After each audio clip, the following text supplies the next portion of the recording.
We're just seeing if this actually triggers it this time. I don't know.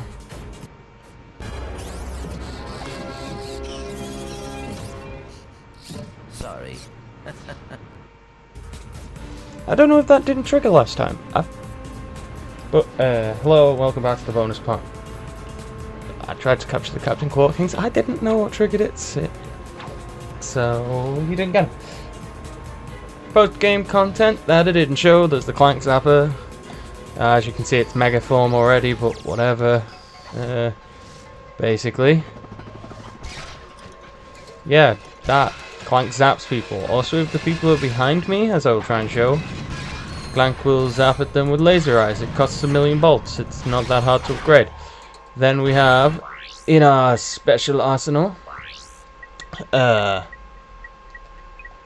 the Rhino and the Zodiac. As you can see, I think it's blue except these things, because the Gadgetron weapons can be upgraded to a Mega. Once upgraded to a Mega, you can get it to an Ultra, as I think I described, but whatever. So I have all the normal weapons can go to Ultra. That one Platinum Bolt that we didn't use, that was for this, the Rhino. You just hold down the button, it just lets out a slew of things. You have 100 shots, so you're going to run out quite easily.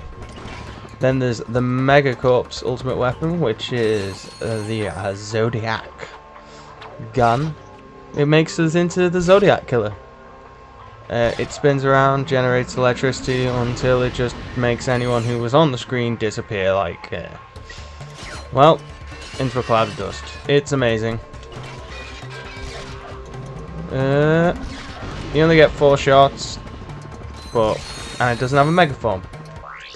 The specials, when we finally got all the skill points, we unlock the rest of the cheats.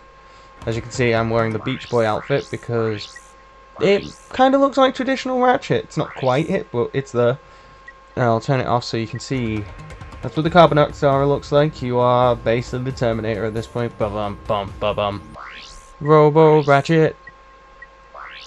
Movies are there. You get the sketchbooks, cancel commercials, making of videos, credits, cinematics. Random stuff. We got Clank State, Insomniac, the Sheep Blaster game, I think. Spacious Laws game, paintings, endorsement deals, first person mode as I showed. If you double jump at a wall and then throw the wrench, you can basically V-hop into the sky forever. It is, as you can see, I'm just climbing this building now. I'm not supposed to be able to do this, but it allows you to access areas of the game you are definitely not supposed to go to. And for the other thing, as you can see, there's a whole bunch of stuff that I shouldn't be near. But then it fades in, so that's fine. And the other one is if we go to specials and go to shortcuts, there's the Mac Tower Arena, the Hover Bike Race. We should actually have the other Hover Bike Race and the other things, but we unlock the ability to go to the Insomniac Museum. That's by getting all 30 skill points. So, let's go there. We could access that by, was it Planet Barlow?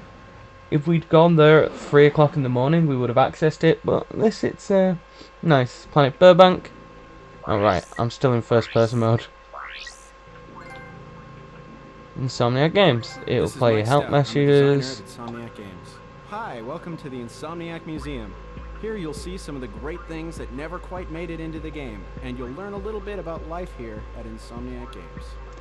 So you can press triangle, they will tell you about things. Where does this take you back? Oh, it'll take us back to our ship.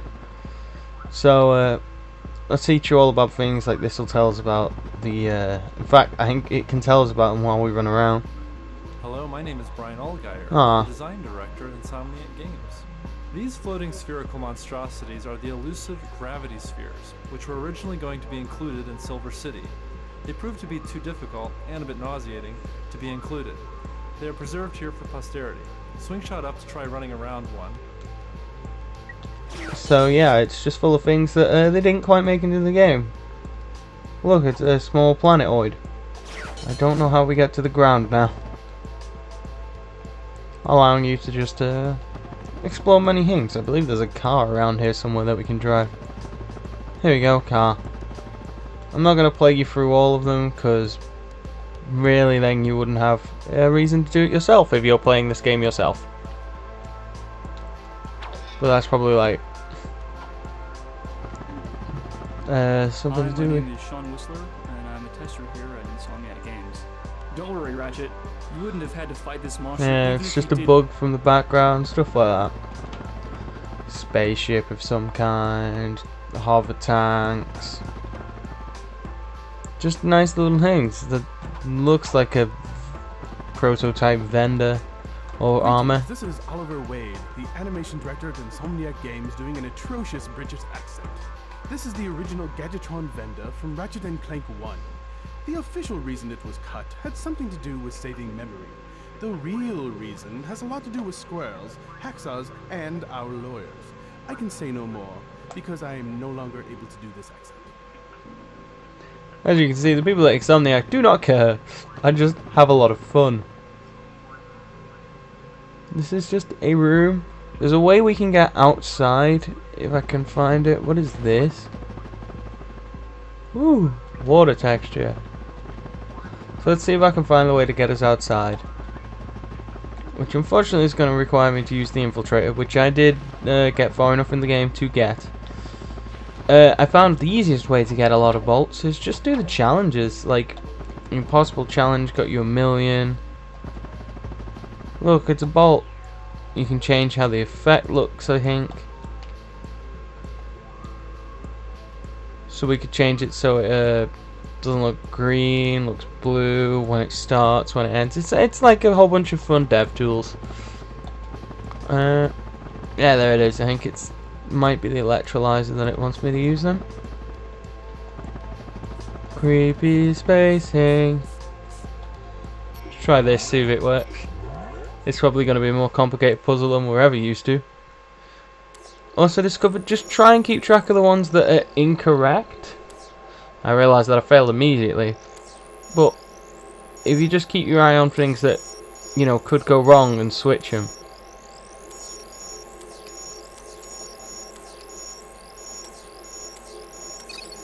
Because if they're facing the right way on the normal track, then it doesn't matter if they hit them. This leads us to outside. How do we get over there? There's a way over there. There's a teleporter that leads us to there.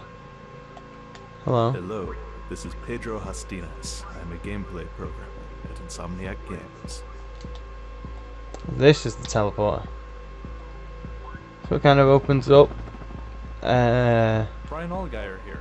These escalating rows of blocks were used when we were in the early stages of creating. So basically this is like an area where it's like, yes, you can jump this. How far can you jump? How high can you jump? It's pretty cool that they've Brian included this and all that. These walls, which range from narrow to wide, were used to test wall kick distances for the original Ratchet and Clank. Now it is stuff about Ratchet and Clank 1 and 2. I believe this one will check the gradient of how high you can run. So like, as we get further and further up, we can still run up 20% slopes. I think we get to 40 and we will get stuck. We can't run up them anymore. 45 even. Oh no, we can just get up 45. But 50 is too much, but you could jump it. 55 though, we're going to slide right down. But due to the fact of the thing we showed before, the first person modes, we can actually scale them.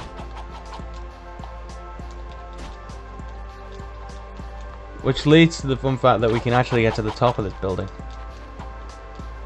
I think I grabbed that then. It's hard to tell what you're doing in first person. I was doing it before. I tried to do that grind rail section on first person mode. But the bit where the trains actually come from behind you, yeah, it does not tell you. Oops, I wall jumped. So that as well, you don't actually, because it's a third person game, you don't know what's going on. It handles surprisingly well, but it's also surprisingly nauseating in some points. Is that just a vent? But yeah, if you failed. If you want to check this out, you just need to get all the skill points. I showed all but 2 during our gameplay footage. One was buy all the weapons and upgrade them. Does not include the Clank Zapper. Does not include this. So it's anything that you could get during your first playthrough. Doesn't require you to ultra or mega weapons. Just requires that you buy every weapon except the Clank Zapper. So that includes the Rhino 2 and the Zodiac. A trophy in the game, but not a skill point, is to buy the Carbon Axe armor. That also costs 1 million, reduces damage by 90%. Doesn't really matter. The other one is to maximize your nanotech. I showed you where to find all the hidden nanotechs during my playthrough. The only thing you need to do is just keep finding things and you'll get it. You'll probably get it by your second or third playthrough. I'm on my third currently, just because I figured it would be easier to get more money, because I completed all the challenges on my first playthrough and then went round again. So that is it for all the post-game content that I can remember. There should be a room. Look at this helmet. It's so dumb. My name is Chris Town, and I'm a tester here at... That's what the Hollow Guys was meant to look like. Huh. I know that I read that pretty quick, but... So there's your ship. I think there's a thing that allows you to make electrolyzer puzzles.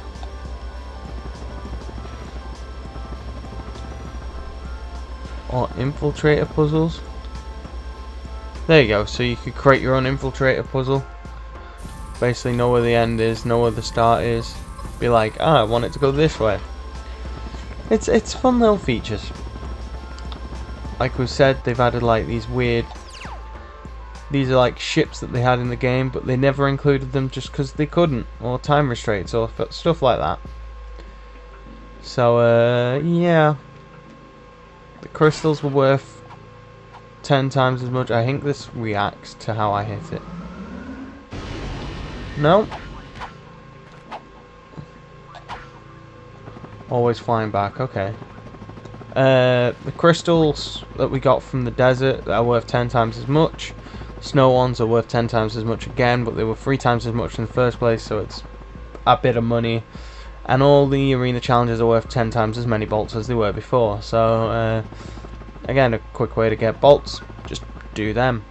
Especially the space ones that take you about 5 seconds because you've got a fully upgraded ship, like, but give you tons of bolts.